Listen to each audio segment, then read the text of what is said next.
Welcome back to the Nazareth Chamber Chat right here on Prolifick Radio, www.prolifick.com. All right, welcome back, everyone. And we have with us today Dick Boak from Martin Guitars. And Dick, can you tell me what your position is at Martin Guitars? Well, I'm currently in charge of the museum and the archives as well as special projects. Okay, great. And you mentioned when we did introductions that you had been with Martin Guitars for 37 years, which is absolutely incredible and unheard of in this day and age.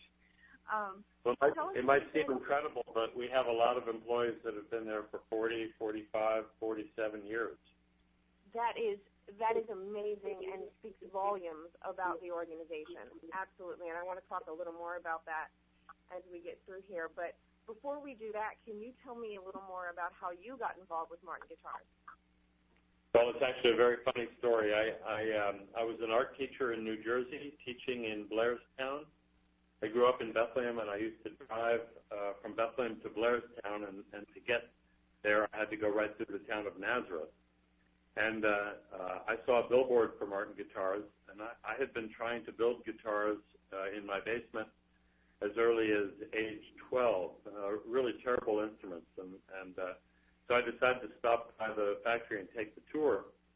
And I was just flabbergasted by the quality, and I'd never seen anything like it. So after the tour, I asked the receptionist if there were any scrap wood.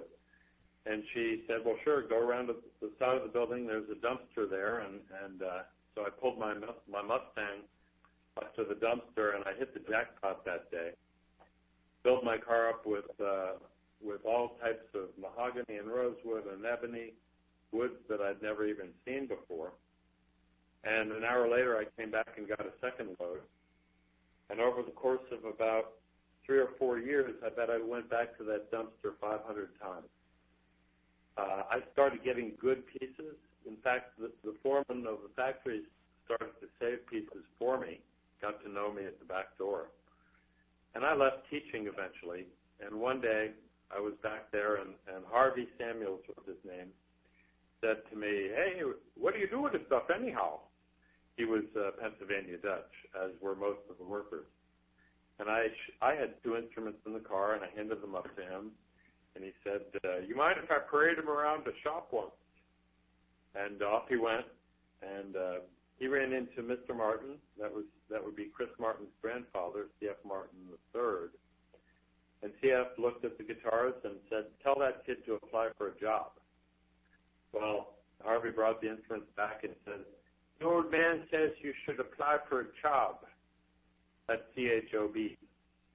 So I put my hair back in a ponytail. I was a bit of a hippie when I was covered in sawdust. I went around to the front of the building and talked to the same receptionist and said, I'd like to apply for a job. And she said, I don't think we have anything for you.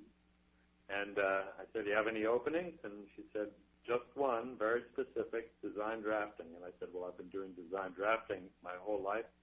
I have examples of my draftings in the car, and I've been teaching it for 4 years. She said, well, we're really looking for somebody that has some experience with woodworking and guitars.